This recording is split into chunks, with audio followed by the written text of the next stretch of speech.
Good evening, everyone, and welcome back to the I Have a Voice Caregiver Advocacy Series. This series takes place every other Wednesday at 7 p.m. right here on the Greater Richmond Scans Facebook page. As you may know already, my name is Olivya Wilson.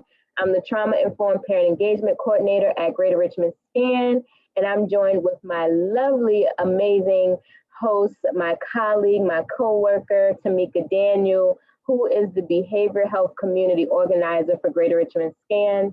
Tamika is an East End community resident and a mother to 4 beautiful children. She began advocating for the needs of her son who has autism, which led to her advocating on a larger scale in the 10 years of not being employed. She began as Scan's Behavioral Health Community Organizer in August of 2019 through a partnership with Richmond Memorial Health Foundation.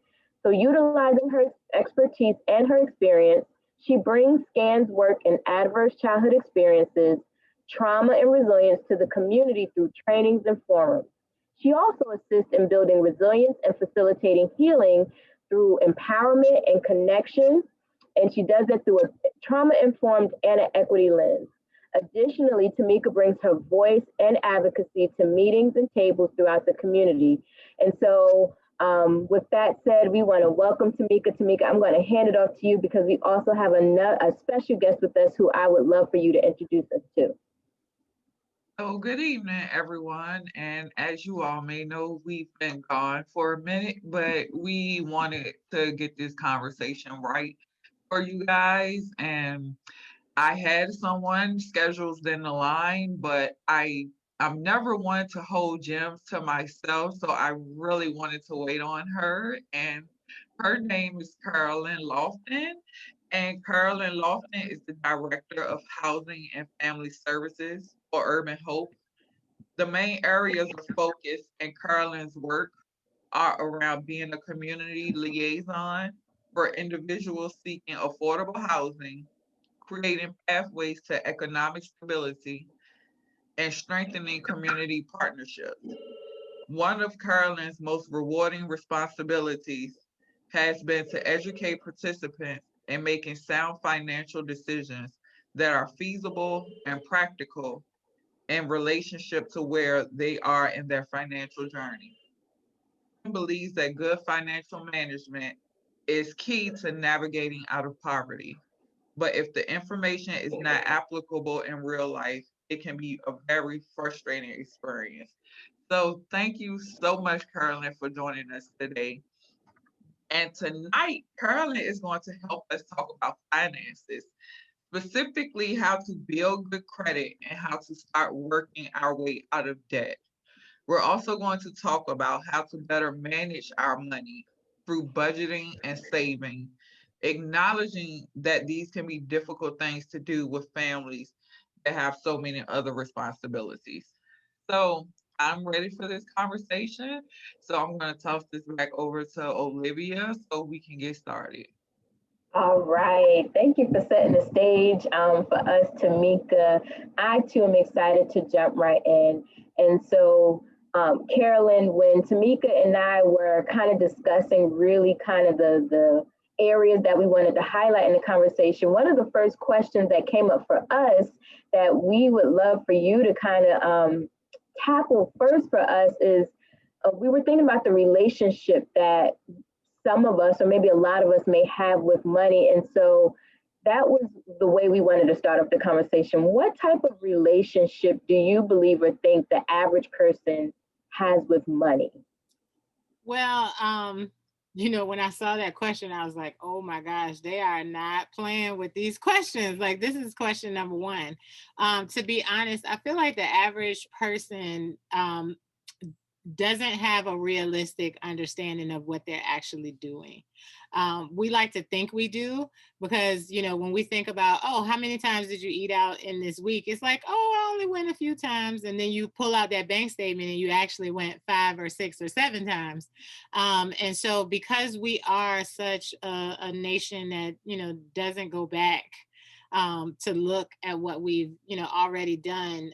Most Americans, in my opinion, feel like they have a good understanding of their finances, but actually don't know what they've been doing. And I've seen that manifested in multiple one-on-one sessions that I've had with people, where I actually say, all right, let's bust out the bank statements and let's calculate everything, together. And then it's like, oh my gosh, I didn't realize that I was spending this much money, going out to get coffee. I only thought, oh, that Wawa coffee is less than $2. I didn't think it hurt anything.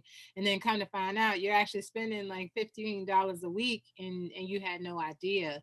And it's because we're such creatures of habit that a lot of the times when we do something, we don't even think about it. So it doesn't register that we've actually done it more times than we think we did. Wow, that's powerful. Tamika, I saw you shaking your head quite a few times when that part when you said we're such, creatures of habit and we don't even think about going back to look. That really kind of struck me. What are your thoughts on that, Tamika, just in response to what Carolyn just said? I was one of those this because I'm one of those people who, I'll swipe my card and it'll be like $5 or $6 and I'm thinking like that wasn't nothing. And I'm very transparent, as everybody knows. And I work with Carolyn, and she told me to, go highlight and do this, and then add it up. And when I met back with her, I was like, I was, I hurt my feelings big time because I was like, okay, Mika, this is a mess. But when I was doing it, I didn't think it was going to add up that way because in our minds, we would never normally spend this amount of money on eating out or, getting our nails and stuff done. But you get the habit of swiping and you think, well, it wasn't that much. It wasn't that much. But it added up and yeah, I hurt my feelings. Absolutely. So why do you think it's so important for us to talk about or even to reflect, on our relationship with money when it comes to discussing finances? Because I can only imagine that some of us who are tuning in, watching this, probably sitting here wondering like, what is my relationship with money really like? And so why do you think it's so important that we talk about and even kind of talk about it and use the word relationship with money? Oh, yeah, because finances are completely emotional. When you think about the idea of loss, every time you spend $1, you're losing part of your access that allows you to get things. There's also so many emotions confined into how you manage money. Thinking about when did I first start learning about money and what are the lessons that I learned growing up that influence how I use money today. And Tamika knows this. One of my favorite, examples of how I realized my relationship with money was because my mom and dad were, they weren't wealthy, they weren't even considered middle class, but we weren't like dirt poor. Like we could afford certain things. However, they had 3 children that if we spent money on all of us, then it would be a strain. But if they did a little intimate dinner with themselves and gave us a few dollars to go to the store to get what we wanted, we were satisfied. And because we lived in rural Columbus, Georgia, it would take us a while to come back so they could have their romantic time together. And by the time we came back, they would be done and we would be satisfied and they would be satisfied. Well, what message that sent to me was that as soon as I get money, I go spend it because money equals, me being able to access the things that I want. And so how that translated over my life is that as soon as I got paid, what do you think I did? I went and bought the things that I had been waiting to buy until I got paid, and realizing like, as I got sadder about things in my life, when I got money, having that nostalgia of, oh, my parents used to give me money to go to the store and we would have such a great time on the way there. And my brother and sister and I would laugh and joke on the way back, and we would pick with my brother on the way back. There were so many emotions tied into that one act that it became the emotional crutch for me. So whenever I got upset or sad, retail therapy was my go-to. And so, being in tune with the things that trigger me to make unsound financial decisions kind of helped me navigate, my spending plan that I create for myself. If I know I have this you know, ability to make myself feel better by going to buy things, I'm going to be thoughtful about how much money I put away for me to have a safe space where if I needed to spend money, I have money set aside that doesn't affect anything else that I'm trying to do, that I can, if I need that emotional purchase, I can make it, but I also don't have to jeopardize my family's livelihood. And so realizing that, you know, even with finances being so personal, I don't want you in my underwear drawer. So, you know, why would I want you in my wallet? And so if I know that I have feelings about how, you know, someone will look at me when they see my spending, it just drives me to be more thoughtful about what I'm doing, and making sure that I'm making the right decisions so that if someone did have to come in and look at my finances, you know, everything would be in order. Um, you know, a lot of the times when I'm working with people, they are so like tight fists and they don't want to tell me things. And so, because I know our emotions play a part of whether we are guilty, we feel shameful, we feel angry about our decisions, you know, we feel angry about the fact that we don't know what we're doing. I try to make my sessions with folks, you know, very, you know, non-judgmental. It's like, hey, if you even have a habit that you don't want to tell me what it is, I'll tell people, you know, hey, here's a box and you can put a number in there. Just make sure it's an accurate figure of whatever you spend on that thing. And we don't even have to talk about that right now. You know, money and conversations about money trigger so many emotions that don't make sense. And so, you know, making sure that when you are looking at your finances, you're in tune with those emotions so you can call out the elephant in the room. Say, all right, I know he's sitting in the corner. I don't need to make him a spectacle. You sit there because I'm going to take care of you. But, you know, I'm going to acknowledge my emotions so that you no longer haunt me. You know, I know you're there. It's all right. You won't be there for long. Wow, I imagine that those of you who are joining in, probably was like, I didn't know it was going to be this deep right off the bat. Yes, um, yeah. So not only is this just great insight, but just really talking about the emotional ties, that, like you said, Carolyn, that we oftentimes don't understand that's attached to money is what we can't ignore. We really have to gain some insight and some understanding about that so that we can make, like you said, more sound this financial decisions. And this is absolutely wonderful, helpful for me. And I can only imagine how helpful it is for all of you all watching right now. Tamika, did you have any thoughts? I, I think this is just a great foundation to lay before we get into some of the other areas. It really is because having that discussion about relationships with finances helped me to understand why I was spending the way I was spending.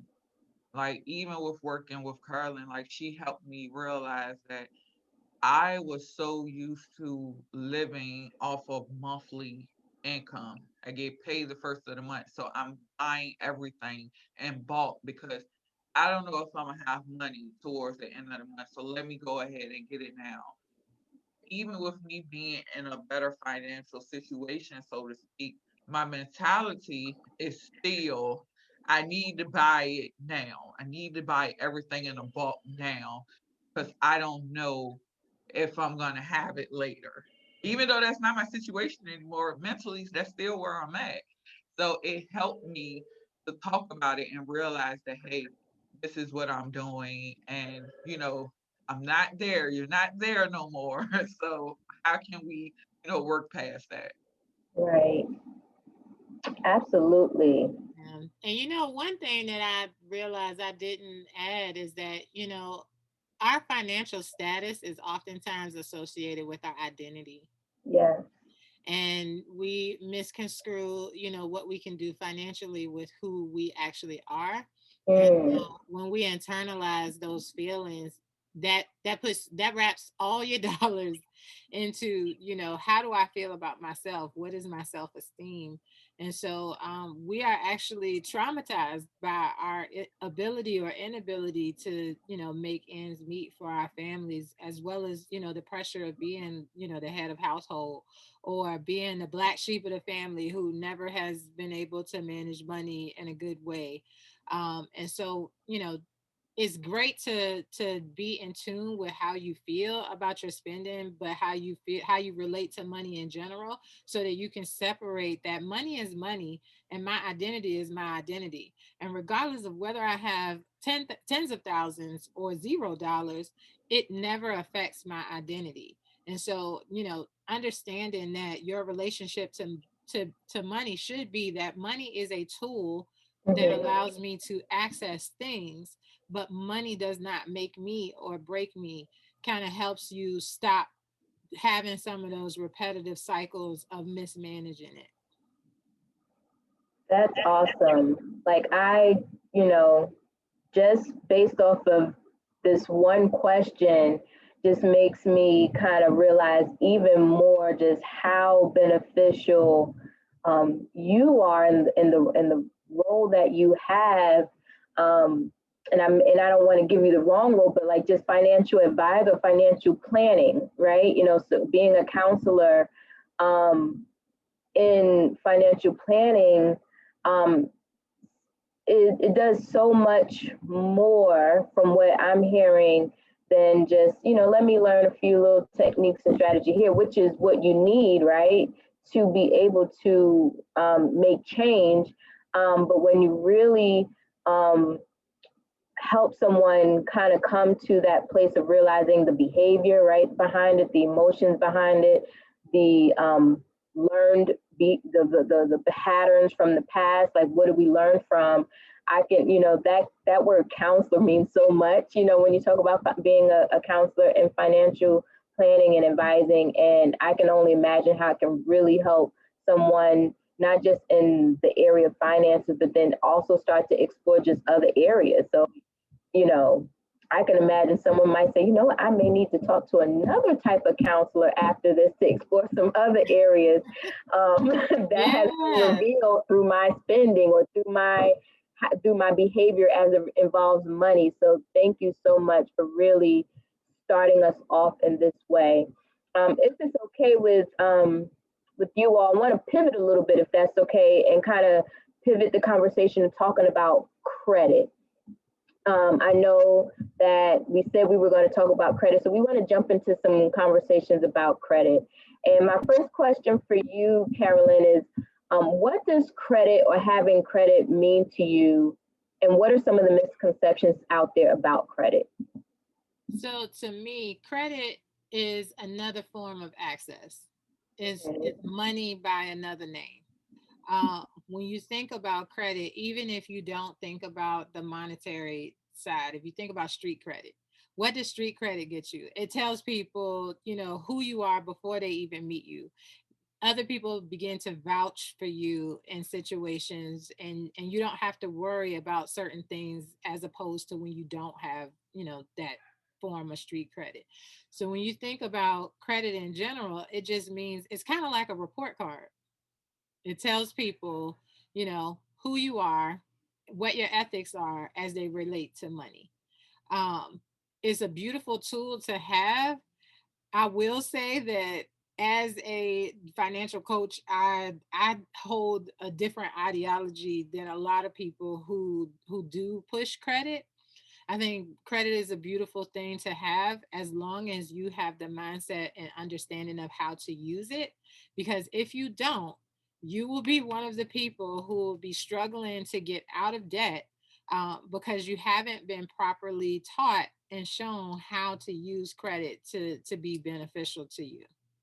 I feel like credit is relative to where you are in your specific journey on finances. If you're a person who is living from paycheck to paycheck or robbing Peter to pay Paul, credit is not for you in that moment. And I know I will get a lot of pushback with that.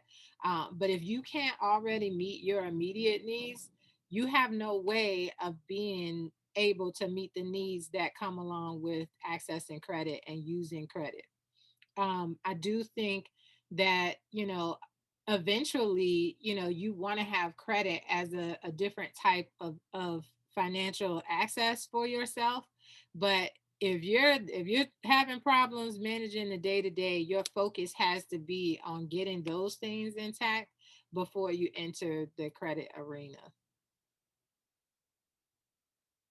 That's good. And I heard you say that, there might be some pushback. And that makes me think of some of, though, some people out there who really push the idea that you need credit. And so that was a question me and Tamika was thinking about, like, do you need, or do we need credit?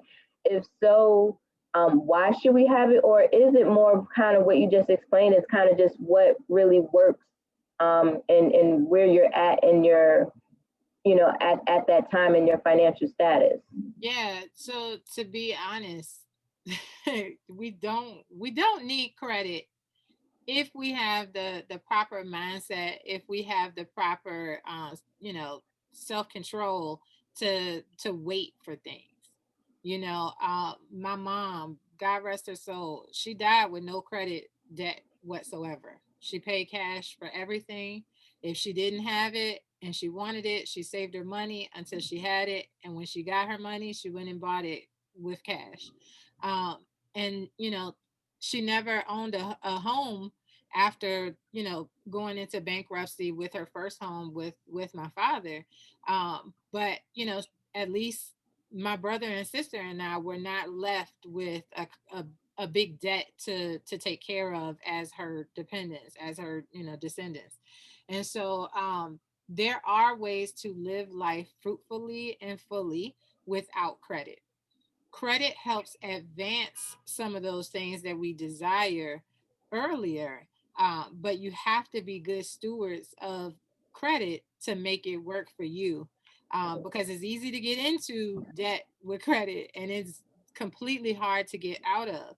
And if you've ever looked at your credit score and saw the impacts of you trying to get credit, right, and then you get it and then you mess it up, how much harder is it for you to reverse those effects of mismanaging your credit? So I tell people that credit is one of those things that you don't necessarily need it, but if you are dead set on having it, at least let me teach you some lessons and coach you on how best to use it.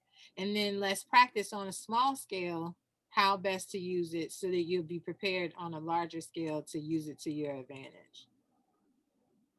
That's great.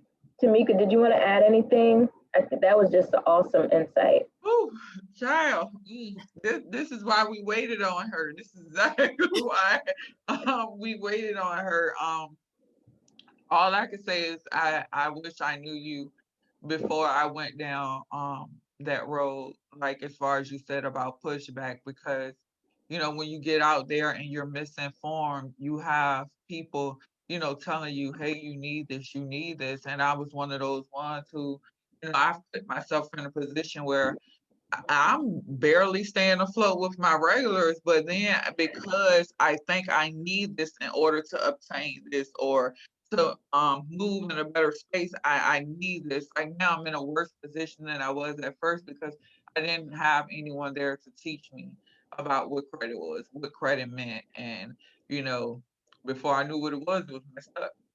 Yeah. And one of the things, and I think this is like one of the questions later on, and I hate to jump in front, but I feel like it's so appropriate that most people won't, they will be quick to give you a credit card, but they won't tell you how to use one. And depending on whether you have a secured credit card or an unsecured credit card, it determines like the rules of engagement. They are very similar. You should use them both the same. But with one of those, which is the secured card, which means that you are securing your own funds. So let's say you have a credit limit of $500. That means you put $500 up front to a bank or a credit issuer and say, hey, I'm going to use my own money to show you my credit worthiness. Well, they don't often tell you that if you go over using 30% of that $500 of your own money within the first year of having that credit card, that you will not ever get unsecured from, you won't get unsecured within that first year of using that credit card. So basically, with a $500 credit limit, you only have about 150 of those dollars that you can actually use without being penalized towards the end of the 12th month of that year of, of trial. As long as you stay within that 150 or below mark and you pay it off month to month, they will release your $500 back to you and then offer you more credit on top of that without having it have to be secured. Um, I don't know if any of the people who are looking at this out there have ever had a secured loan, I mean, a secured credit card that they put money into and then it defaulted and they weren't able to make those payments back. Did you ever get your money back? No, Wow. because your money secured the fact that, if you didn't have the money to pay that, debt off, it was there so that they could collect from that. And what you now owe is the difference between what you put in and all of the fees that they added on top of that. And so, most people don't know that as long as you stay within that 30% or below, then it opens up more access, but it also releases what has been secured in the first place. And generally speaking, by the time you get down to the fact of them, writing a credit debt off, you've forgotten that, hey, that was actually my money to begin with. Mhm.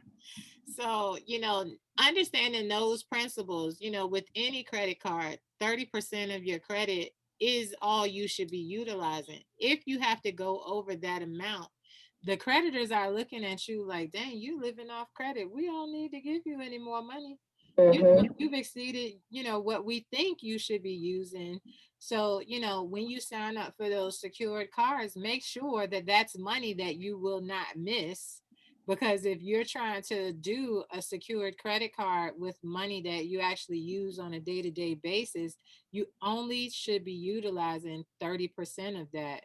And, $150 doesn't go very far, Mhm. especially if you have, pairs of little eyes looking at you like, Mom, what we gonna eat today?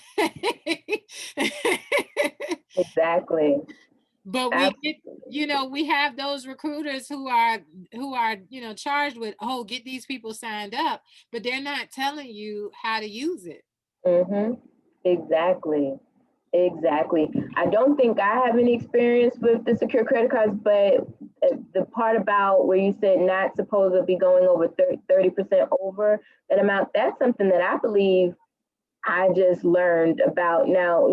That's not my experience, thankfully, but the fact that I still never was taught it Yeah. still says a lot. And I can imagine how many more people, like you said, we get signed up for these credit cards because we just get told of how it's going to, like you said, help us gain access to something quicker. And then we don't know really what we're getting ourselves into, what's really going on from, the bank side. Yeah. Yeah. So really, we truly thank you.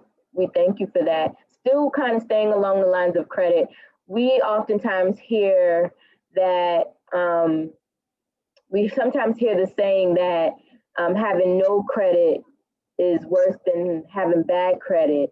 Don't know if that is what the reality or the truth to that is.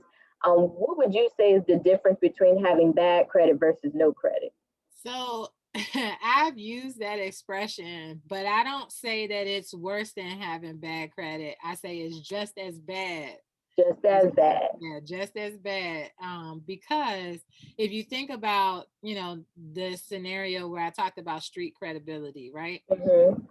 What's the difference between I know who you are, so I stay away from you because I know you ain't up to no good, and then I don't know you at all, so I don't know whether you are up to any good or not. They parallel with themselves because one is like, I know you're not good for me, and the other one is, oh, I don't know whether you aren't. So because I don't know you, I'm gonna steer clear from you anyways. And that's what the no credit and the bad credit kind of do for you in the credit world. If you don't have any credit, you have not proven your credit worthiness. You haven't told, you haven't expressed to anyone that, hey, you can trust me with your money. Because basically credit is, whatever credit entity that's issuing the credit is giving you a line of actual dollars that someone has to pay eventually, right?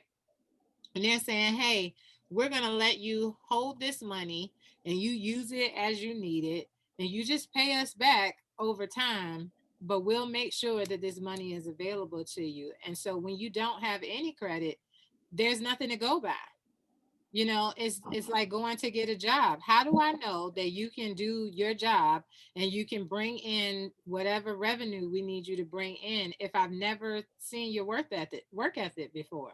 You may have never worked in a pie shop a day in your life, and here you are trying to make pies and they all come out nasty, and you're actually costing us money versus bringing us in the revenue that we need to keep going.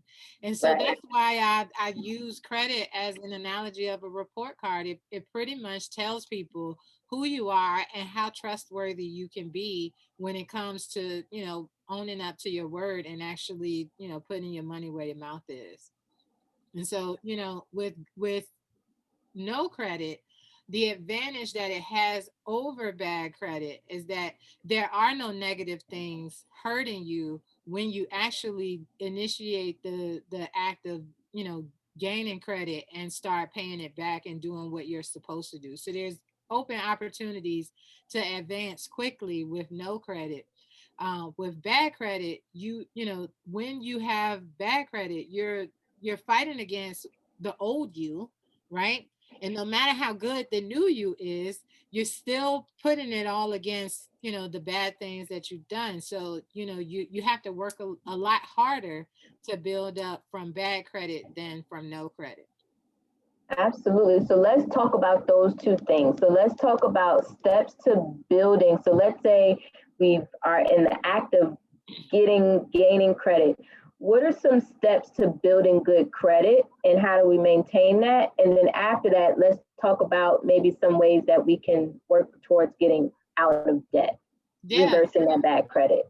So what I usually tell people when they get to the point of wanting to build credit, if you don't have any credit, or even if your credit is bad, trying to get a secured loan is probably going to be your best option because the creditors want to see what you're going to do with your own money.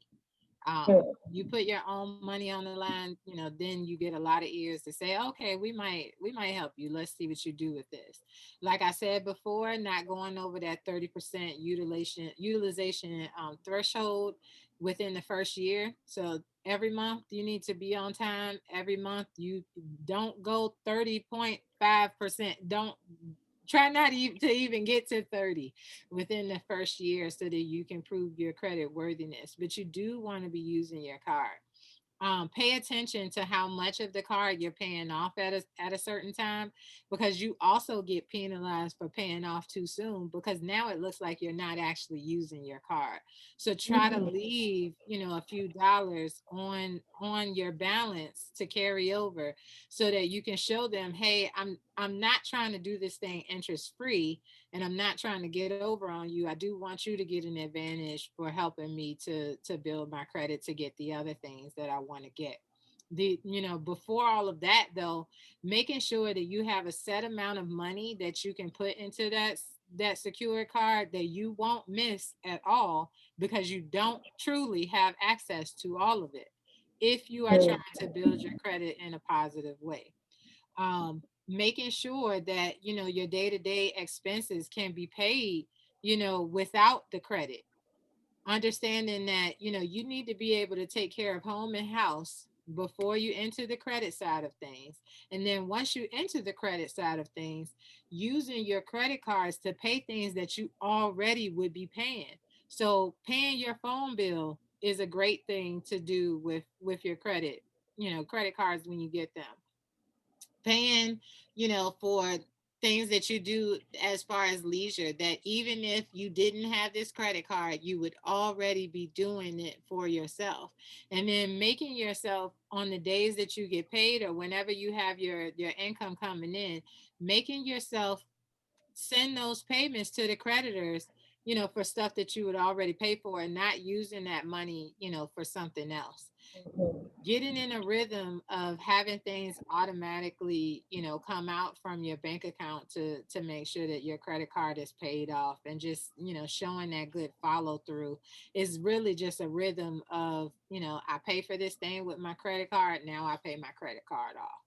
And knowing that, if you pay your credit card down to zero, it's just as bad as if you didn't use your card at all, because what the creditors are relying on is that interest that comes with you taking your time to make the payment. So I usually tell people, leave, a few dollars off on the end so they can get some kind of interest, but you can also get credit for using that card. Because if you pay well before the due date, if you pay, within the zero interest rate, time period, they don't get what they're actually looking for. And so you'll find yourself being denied later on down the line for low credit utilage, or it looks as if you don't use your card at all. Mhm. And that has actually happened to me before, is that my credit score went down Thank because I you. didn't have a balance on my credit cards. And that's just something that they don't really tell you when they hand you those cards. Um, And Caroline, can I interject real quick? And I think that's also important too. Um, you know, to think about when we are, for people to think about when they think that they want to get ready to open a credit card and then you end up not using it, that impacts, like, not using the card at all has, like you said, a negative impact on credit score and things of that nature. Yeah, and even if you make some mistakes while you're using your credit card, and you're moving towards fixing those mistakes and you're paying off those credit cards, do not close the accounts. Right. When you close the accounts, you lose a lot of the capital that you've built from having the credit card for as long as you've had it, and then having access to that money that you have on that credit card. If you feel like you're not going to use the credit card once you've gotten yourself out of debt, try not to close the account and put something on, like, so I usually tell people your phone bill, because that is something that you absolutely need your phone. Everyone, is so attached to their phones these days. If your phone is turned off, it's the end of the world. So having your phone bill automatically debited from your credit card, and then having your bank automatically send your credit card that payment, and set it and forget it, but don't connect your cards to anything else, and don't take your cards out of the house, is another thing of, making sure that you're maintaining the blessing that comes from paying your bills on time, but also holding yourself accountable to not go crazy on, things that you don't necessarily need. Credit cards should be used for emergencies only, and you really need to, as an individual managing your household finances, you need to, before you get the credit cards, you need to make a list of what actually constitutes as an emergency. Hmm. My class that I teach, twice a month, um, we love debating and arguing about, emergencies. I like to think that there are very few real life emergencies. And they say, well, Miss Carolyn, what about a car? And I'm like, well, if you got a car, you need to anticipate that the car is going to break down. You need to anticipate that, the car, you may get into an accident. These are things that automatically come with having a car. So in the event of having these life things happen, you should have a separate pot of money already saved for those specific things, because that is not an emergency. That is something that you can anticipate, because when you drive on the road, you are not the only person on the road. You did not make your card. And if you did make your card, cars break down. Like, that is just a thing that they do. Nothing is built to last. And so because you didn't forward think about getting into an accident and having to pay a deductible, or having your muffler fall out on the highway. Like, that doesn't make it an emergency. It just means that you didn't account for it when you got a car. I like to let people know that, most people can't afford the all the things that come with the cars that they've bought. Like, you need to do your research online to think about the things that you invest your money in, to know what is the average maintenance expense for this vehicle, or for this, fill in the blank of whatever you've bought, so Mhm. that those kind of things stop taking you by surprise. It's like, the emergencies that happen in our lives are generally things that we didn't forward think for in the beginning. Of course, there are, some of the anomalies of things that are just like, oh my gosh, like, you literally had to be standing in that precise spot for lightning to strike you right there. There are some of those things, but they're few and far in between. And emergencies, in my own opinion, are just events that, we didn't account for, or we didn't anticipate that it was going to happen. That's good. I appreciate you even talking about giving your um, description, your explanation of on what constitutes as an emergency versus things that we just didn't prepare for that we should be anticipating. So that was very helpful for me. I'm taking notes, Tamika. I know you already have access to Miss Carolyn, but I'm taking notes. I'm So still, I'm still soaking it all in. Let me tell you, I may need to sign up for the next class. look, and the invitation is out there. You actually don't have to be a part of Urban Hope to be a part of our class. We welcome, people who are not a part of our program in any level of finance. Every class that I host, I literally am teaching somebody else something, regardless of where they are. So, the class is open to everyone, but even the one-on-one, sessions that we have, it is my passion to help people understand that just because you make a certain amount, it doesn't mean that you can't live a life that's fulfilling. You just need to make, plans and preparations for how you would do that.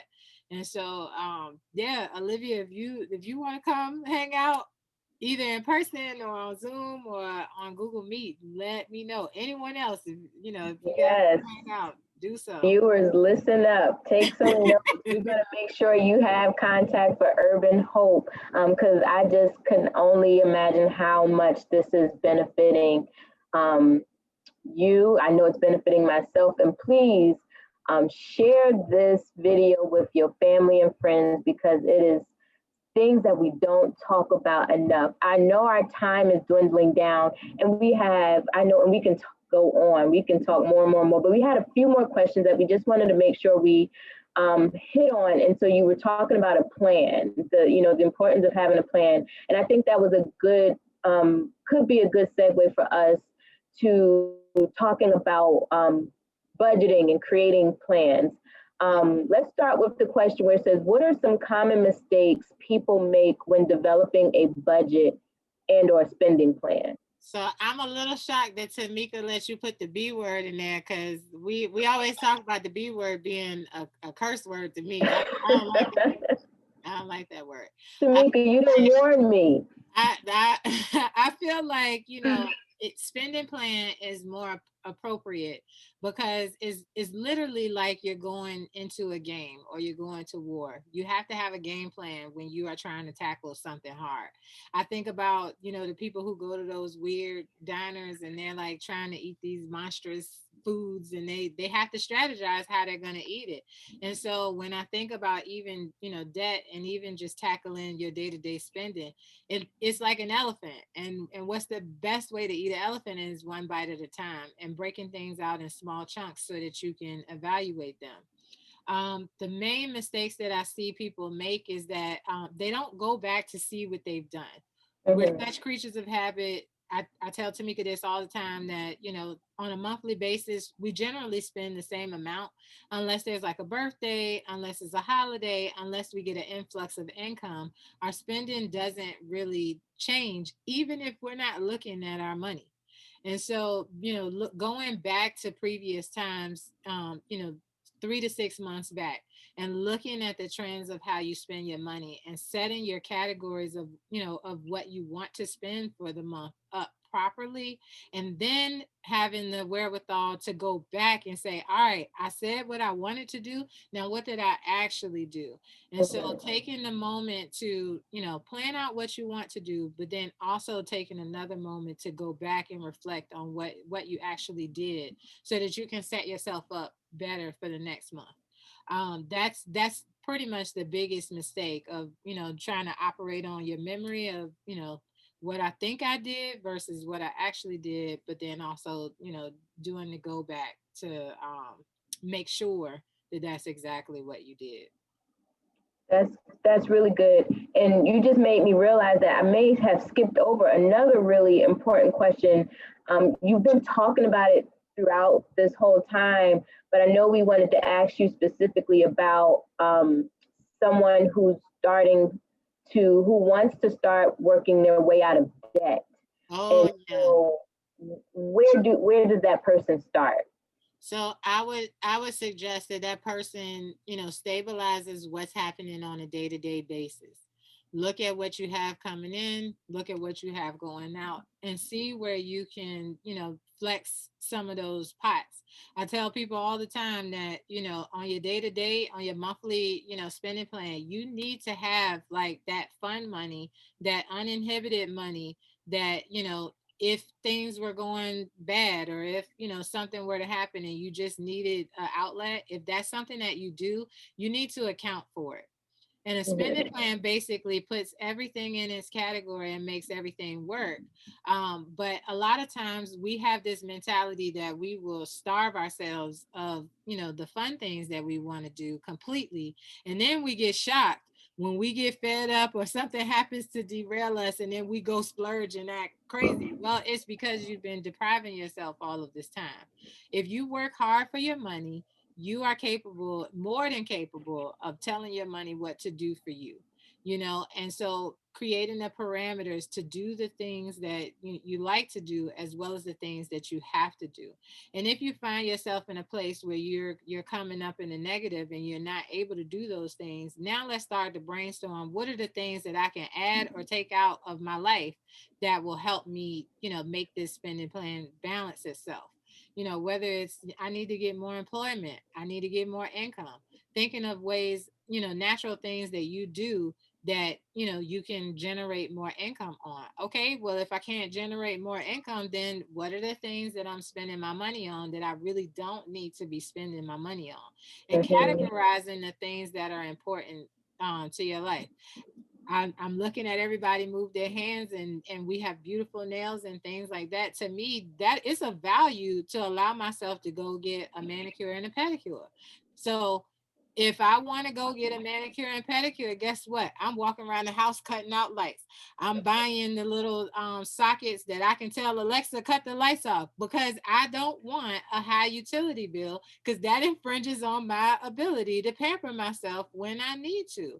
And so you have to weigh like what's important to me, and then set your categories up according to what's important to you, and then executing that on a monthly basis. And it may be that you do have to take a couple months of sacrifice of the things that you like to do, but essentially getting your day-to-day spending to a point where you can do the things that you need, but also get reward yourself for all the hard work that you've been doing throughout the month, and then get into a point where you have access to then start working on the debt that is yet to come.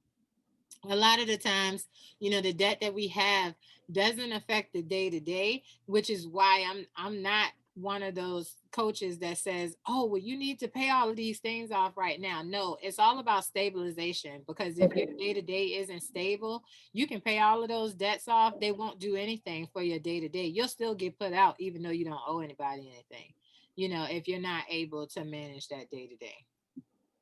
That is really good. I love that word, stabilization. I think that's really key. And I think that adds just a really different perspective to all of this. So I'm really grateful to be here with you and to kind of hear how you coach, persons that you work with, because this is really helpful. And you were talking about part of that spending plan also involves savings. Mm-hmm. And we know that we're talking to people who have children, Mm-hmm. small children, or probably even grown children. Savings is oftentimes such it seems, or maybe it just truly is a really hard thing to do. And so we wanted to ask you, what are some tips or what are some encouragements that you have for parents, for caregivers who want to save, but feel like they can't when they're always needing to um, put out some, money to meet the needs of their children. Yeah, it kind of goes hand in hand with that emergency thought process that when you have children, you know they're going to have needs because they grow. You can't anticipate, how big a child is going to be. I remember I have 5 kids. So I remember, my kids as they were growing up, one day they were in 2T and the next day they were in 6T. And it was like, oh my gosh, I got all these clothes in between. Now what? And I would just encourage people to just do a little bit at a time. A little bit goes a long ways. Just like when we were thinking about the bank statement and how adding up those small amounts add up over time, have that same perspective with the savings account. And I am one of those people who firmly believes in set it and forget it. And so, having a savings account that is not easily accessed with your bank account, I believe I've shared with Tamika before that I have multiple banks that I bank with, and each bank has its own purpose of why I bank with them. And one of my banks is way far out there because I really have to be thoughtful about, taking money out from the bank or getting penalized, by using the ATM. And I'm a person, if there's a fee involved, you can guarantee that I will get a snail mail before I give you that fee. And so, find the mechanisms that work for you. If you know that, having your money right in your face or having your money attached to a card that you actually have is going to be detrimental to you being able to save, remove that from out of your way and create more of a barrier for yourself so that you will be, better suited to save.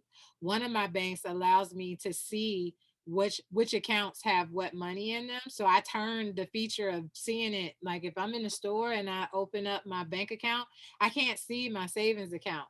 I don't want to be tempted in that way to see, a large amount of money in my savings account and think, oh, I'm gonna just transfer this over real quick. Whatever you use, whatever tools you can to stop yourself from being able to access it. And then, thinking about kids and the milestones in their lives on their birthday, when it comes, if you got caught by surprise this year, think about what you ended up spending for this year and break it into smaller chunks over the course of a year and have it automatically sent into like a birthday fund. Most banks have like a birthday account that you can set up that they mature on a specific date, and you'll be able to access them on a specific date, and it'll automatically draw like literally pennies on the dollar from your account to build that account over time, utilizing the resources that are around you. And if you're not sure, what you need to be doing in advance, I love sitting down with people and thinking about, all right, what are some of the things that happen in life that aren't like everyday things that you can break out into small chunks and start saving for now so that when it comes, it's no longer, oh my gosh, I don't have the money. You actually do have the money saved up. One of my best examples is the Bath and Body Works annual sale. I have a friend who loves Bath and Body Works, and she will spend at least $140 a month. And to make it easy for us as we're on this call, if she were to save $120 for a year in 12 months, it's only $10 a month that she would need to save to make sure that she had $120 to go to the annual sale that would be a year away from wherever she was.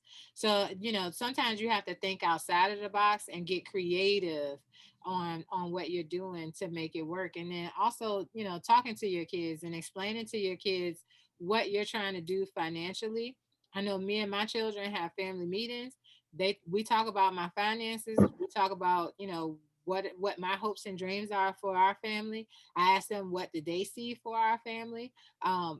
Recently we had upgraded from smaller house to a bigger house, and my children were asked, hey, would you, like to stay in a smaller house, and then we could do this extravagant, family trip that we've been waiting on, or we can move now and we can start saving to do a family trip later. My kids were like, Mom, that family trip will only last at that time. We want more space. We want to, be able to stretch out and have our own places in the house, and that would last us longer. And so joining inviting my kids along with the financial conversation helps them to have better expectations when it does come to the things that they want, or even, just need. That's beautiful. You touched right on what we had as a last question, and that was how can parents and caregivers begin teaching children about the value of money and how to manage it. And just even that example you shared about inviting children into financial plans and decisions is a great teaching method. Would there be anything else you would want to add to that? But that was a great example. Oh man. My kids, I literally developed a store for them. And it kind of helped with getting them to do their chores on time, and we use Monopoly money. And so, pretty much we would go to the store and buy the snacks that they would regularly get, on a day-to-day basis. But instead they had to pay for the snacks with their Monopoly money that they earned from doing chores. And so by doing that, you're showing kids the earning potential of, if I do my chores all week without being told, like, here's a set amount that I would receive for doing the right thing. And then if I neglected my chores, some money would be docked off of that. So I wouldn't get all of it. So it's my choice to do my chores or don't do my chores. And me doing my chores is dependent on how much money I make. But how much money I make is dependent on how many snacks I can actually buy throughout the week. And what's the difference between, oh, I want to buy, the 75-cent chips versus the 25-cent cookie? Like, how can I, maximize this dollar that I have? Maybe I get a cookie and some chips, or maybe I just get a cookie this week, and then next week I can get two cookies in a bag of chips. It just gives them choice and option, and it allows them to critically think about what they want and what they desire. But it also shows them, that if I play my part, this is the benefit that comes with it. Because it's very important for us to teach our kids, how to manage with money, and being able to say, hey, I may have the money, but I don't need to do it right now. One of my daughters literally, when there was a point of time that if I didn't have money, she had money squirreled away from us doing, this act. And, the kids feel like, a sense of responsibility, and they feel like, oh, I'm a little more mature because I'm making my own money and I'm buying my own things. And it just translates so much better when they become adults, that they've already been having the time to, work those muscles of, executive function that is needed in finances. Executive function says, hey, I have this thing, but if I wait, I can get this thing and more. Executive function is I may be emotional, but that doesn't mean that I need to go spend. And a lot of times, families, especially families in poverty, have experienced so many traumas earlier on in life that you don't get those executive functions. And executive function is tied to discipline and critical thinking. And so if you, enforce some of those principles, while your kids are young, it helps them to have a better relationship with money later on, when you challenge them to say, all right, well, if you spend your whole dollar on this cookie and the chips, that means that you have to drink water. You can't get the 25-cent juice either. So you can buy this now, but you won't be able to have that thing later. And having those conversations. And if you ever have trouble, kind of understanding what are the conversations that you need to have with money. I know one of your questions was like, what kind of resources would I recommend? There's the Consumer Financial Protection Bureau, the CFPB, that was put into place during the Obama administration, that I absolutely adore their website. They have a lot of, documentations that you can get for free, to download and print out on your own, that help you have conversations with your kids about money. Going to the library and asking the librarians, what kind of books do you have that talk to kids about money, to help get them, in the conversation, and understanding, the concepts that they need to understand, so that it makes the conversation easier. You might learn a little bit in the process, but then also you're creating a habit of dialogue with your children about money, and they're less, reserved when they get older to talk to other people about money. I believe that everybody should have a financial advisor, someone who's removed from, your financial situation, who can have a bird's eye view of, like, challenging you on the things that you choose. They shouldn't be able to tell you what to do. And then, one of the things that frustrate me about modern day financial management teaching styles is that they want to tell you, put the square peg in the square hole. And I say maybe two triangles can fit in this square hole, because, life isn't, cut and dry. It's not cookie cutter. So we need to be able to flex and think about our situations in a way that, if we have to build an airplane, when we jump, like as we're jumping off the building, we have the ability to do so, because we've already been thinking in this pattern. We've already, developed the muscles that we need to be able to handle those things that come out of left field, that, maybe we didn't anticipate, or we kind of forgot about. This has been truly enlightening for me, and I just know it has been for everyone watching. Tamika, thank you so much for not keeping Miss Carolyn a secret and not holding this gem to yourself. Thank you for sharing her with us. Carolyn, can you remind us or let us know again, how can we find you or learn, how can we get connected to you in Urban Hope? Whether it's on social media, or if there's a website, a telephone number, how can we get connected with you? Yes, so Urban Hope can be found on Facebook as well as Instagram. I believe it's Urban Hope RVA. You can go to our website, which is urbanhoperva.org. You can give us a call, 804-396-2198. My extension is 303. But then you can also email me directly. It's Carolyn, CAROLYN, at urbanhoperva.org. Beautiful, beautiful. We'll make sure that information is shared in the chat so you will have access to it. This has been a wonderful learning experience, Tamika. I'm going to hand this, and I'm going to put this in your hands and close us out. Yes, I'm still a little speechless. This has definitely been a treat. Thank you again, Carolyn. And sad to say, we've come to the end of our time. And thank you again, Carolyn, for taking the time out to do this. I know your schedule has been really hectic. And I just want to thank everyone for tuning in. We hope you found this conversation informative and empowering. And tonight's conversation concludes the go round for this series right now. We will be back soon for our next series with more engaging and empowering conversations around caregiver advocacy.